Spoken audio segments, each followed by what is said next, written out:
من أول لحظة في وجودنا لحد دلوقتي متعودين إن الشمس بتطلع كل يوم الصبح وتغرب بالليل من غير أي انقطاع. ولا مرة صحينا من النوم ولقينا الدنيا مظلمة طول النهار، ولا الشمس اختفت فجأة.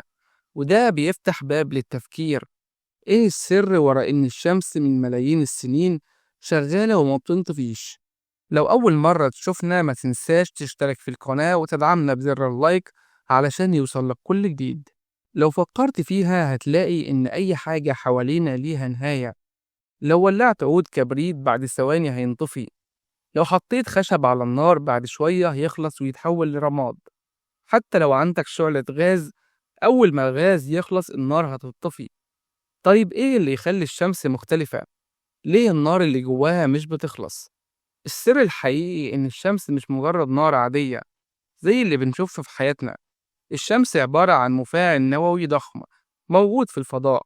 جوه قلب الشمس في عملية اسمها الاندماج النووي، والعملية دي هي اللي مديها الشمس الطاقة المستمرة اللي بتخليها تنور وتدي حرارة بشكل ثابت.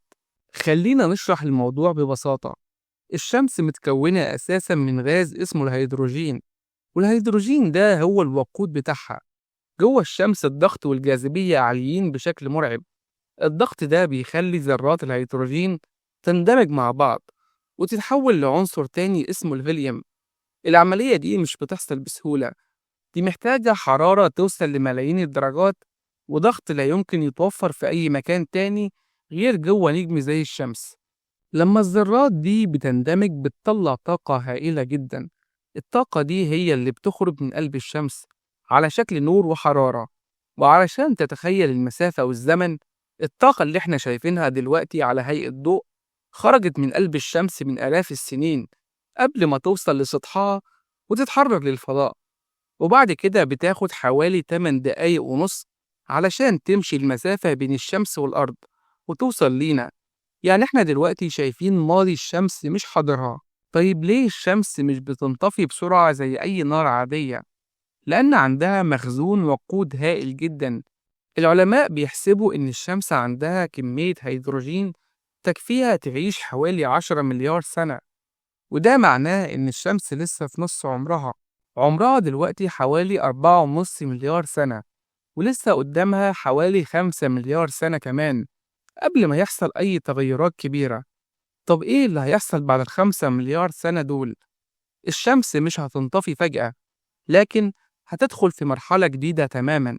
لما وقود الهيدروجين اللي في قلبها يخلص هتبدأ تحرق الهيليوم، هتتحول لحاجة اسمها عملاق أحمر. تخيل إن حجمها هيبقى ضخم لدرجة إنها ممكن تبلع كواكب قريبة منها زي عطارد والزهرة، وفي احتمال كبير إنها توصل لمدار الأرض كمان. لكن بعد المرحلة دي الشمس مش هتنفجر زي بعض النجوم التانية، هي هتدخل في مرحلة هدوء.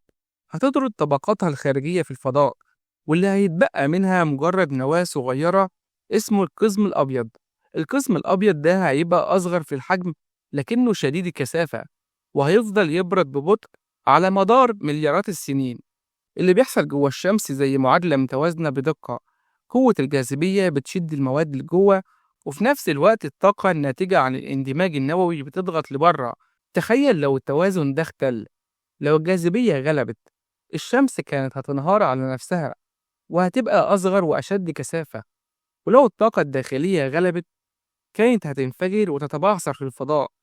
لكن اللي بيخليها مستقرة هو التوازن الدقيق بين القوتين دول. وفي حاجة تانية مثيرة، الشمس بتأثر بشكل مباشر على حياتنا.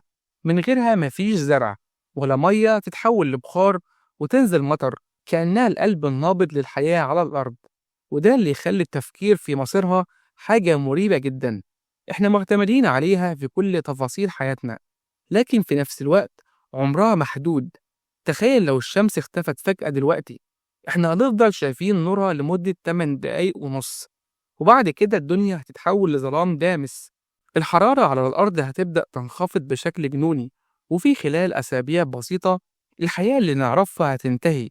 الفضاء نفسه هيبقى مكان عدائي جدا، ومفيش أي وسيلة للحياة تكمل من غيرها.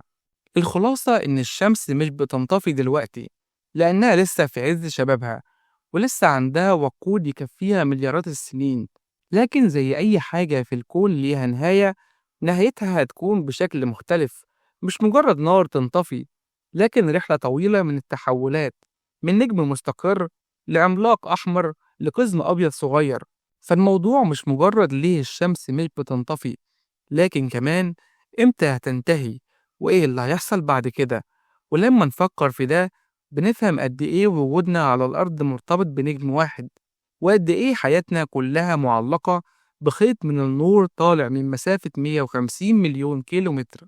وبكده نكون وصلنا لنهاية الحلقة. لو الموضوع شدك وحسيت إنك استفدت أو اتبسطت، اعمل لايك للفيديو واشترك في القناة علشان تتابع معانا كل الحلقات الجاية.